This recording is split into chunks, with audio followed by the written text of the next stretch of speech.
We're heading to our Maiduguri studio in Borno State, where we're being joined by Fati Abubakar, documentary photographer, photojournalist, public health worker. Thank you so much, Fati, for joining us on the program. Thank you for having me.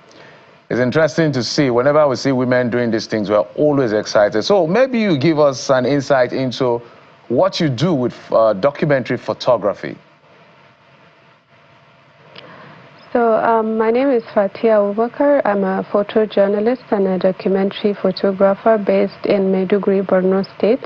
I started about almost 10 years ago covering the impact of the conflict, and the project is called Bits of Borno, where you see bits and pieces of everyday realities, everyday tragedies and everyday triumphs happening in the state. The work really just the work is inspired by the humans of New York, where the photographer walks around asking everyday people their life stories.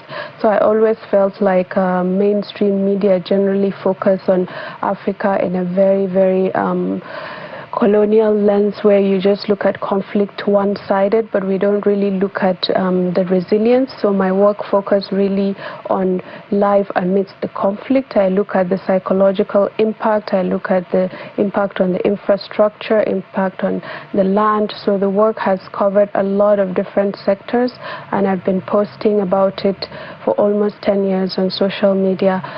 The work has really received a lot of acclaim in terms of how some of the work has gone viral, and the work was profiled by the New York Times, Reuters, BBC, so it's been an incredible experience.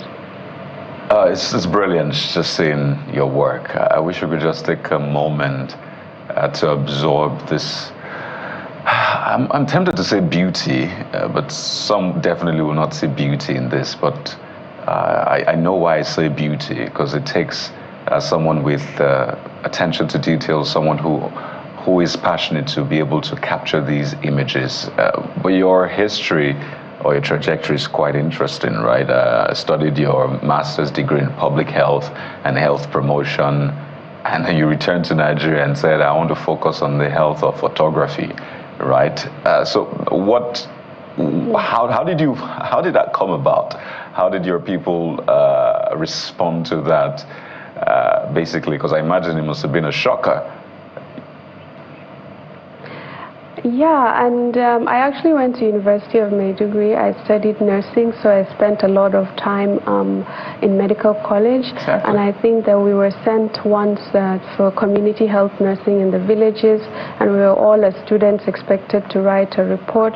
So I noticed even at that time that as much as you discuss in a report how a lot of issues are in villages, it's hard for everyone to envision it. So I think that was the trigger in the beginning. I wanted to explore more about community health nursing, and the conflict was ongoing even at the time when I graduated in 2013. I decided almost immediately that I wanted to pursue my master's in public health. I was really, really interested in local communities. So I moved to the UK and I spent a year and a half there, and one of our lectures was actually what inspired me.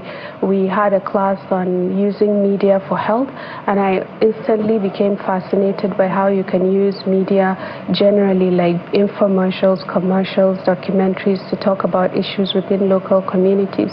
So that was why I decided to buy a camera. And I, unfortunately, because the conflict was happening at that time, I usually obsessively looked at social media to see what was happening, and I would call my parents a lot to know what was happening, but they would tell me a different story. Don't worry, there are some parts that are untouched, etc. So the contrast was already there, and if you look at mainstream media's portrayal of conflict zones, you see a lot of numbers, 20,000 died, 50,000 died. So I was depressed at that time, honestly, because of the news. So I took up photography at the time when I was struggling with work and my schoolwork, and one of my professors encouraged me to look at the psychological impact of war on students coming from certain regions. So it was during my research that I discovered resilience, and I went through a lot of research, books, etc. And I wanted to capture that kind of resilience in certain places. So I moved back home. I bought a camera. I Googled how to use a DSLR. And when I went back, I wanted to tell those stories in a way that humanizes people. What happens in a conflict zone? How do people cope? How do they wake up every day going through life despite all that is happening? So it's a little short story about how I began. Yeah, and I'm sure that there's so much more contained in that. And, you know, what you're doing is amazing. It's history, you know, captured and suspended in time. And you talk about how, you know, your work has been profiled by the international media. I wonder also if there are public-spirited individuals back home as well who have, you know, developed an interest in what you're doing to curate this and document it as part of the history, you know, of northern Nigeria, of indeed Nigeria as a whole. So I'm delighted to actually talk about an arts foundation that I set up 2 years ago, where we train young people in photography, filmmaking, and even audio documentaries. So from 2022 and 2023, so far we have 2 cohorts, and our center is called the Kanem Creative Center. We train young people. We actually just finished our training yesterday. Because of the work that I've done in the past, a lot of interest has developed in the visual arts. Because we're such a visual generation, there's a lot of social media accounts that you can open to discuss what is happening in your local communities. So young people are very interested in becoming photographers, which I'm really happy about. I'm glad that the work has inspired people. I'm glad that it has made parents also realize that the visual arts are very important. We look at news, we look at media, you know, we look at all kinds of documentaries, but generally people don't really have this desire. They feel like it's not lucrative enough, etc. But now they're seeing the impact of it, the importance of it, how it is archival material. Usually when you look at African history, a lot of our content is in museums abroad. So I think we're pushing for young people to be the creators, to be the voice, to create the platforms where a lot of their stories are told, and also to be part of history, because 50 years from now, you would want to look at what your town looks like, and there's no archival material. So I'm very excited about the future of visual arts in the state.